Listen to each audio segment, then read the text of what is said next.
This mailbox is mine, and this triagonal When you sign. really think about it, what it means to own something, it gets a little weird. Now, as Marxists, we take a material approach to ownership.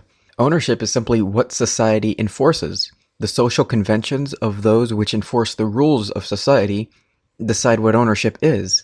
That is what we can see in material reality. So in what sense does a large businessman who owns massive amounts of shares all over the world in firms he's never seen or been in, maybe doesn't even know exactly where they're at, and employs hundreds and hundreds of people he's never met?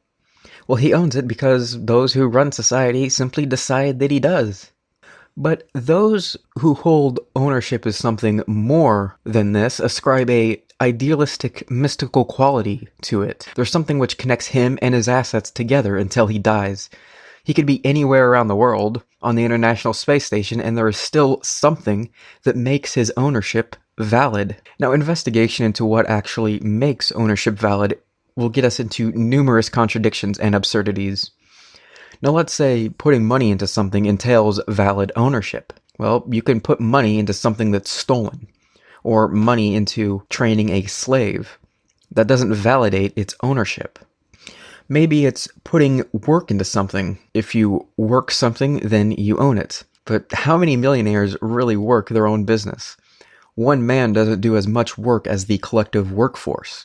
You can also put work into something you don't own at all. Steal a broken down car and build it up. That doesn't really mean that you own it. Following this logic of putting work into it entails ownership, what if there were two co-owners of something, but one does more work than the other? Does he now have more ownership?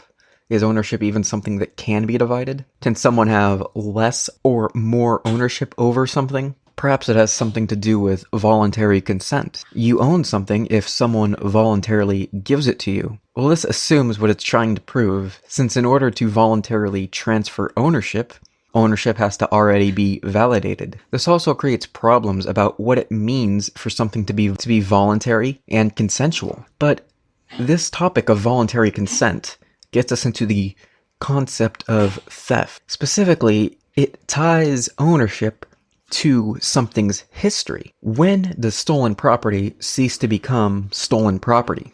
If you steal a watch and give it to your grandson and he gives it to his grandson, is it still stolen? If time is irrelevant in making something theft, then that would mean that there can be no system of proper ownership whatsoever. History is full of theft of resources and land that lead to present-day ownership. The enclosure movements, the genocide of Native Americans, the world wars, the many empires, the British Empire, Roman Empire, Mongolian Empire, present-day circumstances all owe themselves to past history. How can we say that any piece of land in the world is legitimately owned? I would say that nearly every piece of land in the world can probably trace its roots back to violent force. So how can anything be legitimately owned? If theft is theft, no matter how long it's been stolen, then it's impossible to have any type of valid system of ownership whatsoever. Even if you have a pure, untainted, perfect act of homesteading, what makes that act ownership? What if someone else claims to have ownership? What is to be done with it if he dies without naming a new owner? There is no moralistic or idealist answer to this, and there is no coherent idealist theory of ownership. The only thing we have is the material reality of society, treating ownership as if it's valid. There is no ownership molecule or ownership chemical in reality. It's merely a relationship between humans and nothing more. Now, this is a problem for the idealist, for if society was rearranged, then the ownership itself would change. In the past, this had to do with the feudal lords. Society enforced other conceptions of property rights, removing ownership from the feudal lords. And it has happened and is currently happening with socialist revolutions. Material reality doesn't contain value judgments such as who truly owns something. So a capitalistic, feudalistic, idealist theory of ownership is completely nonsensical. The materialistic conception of ownership is the only coherent theory that we have.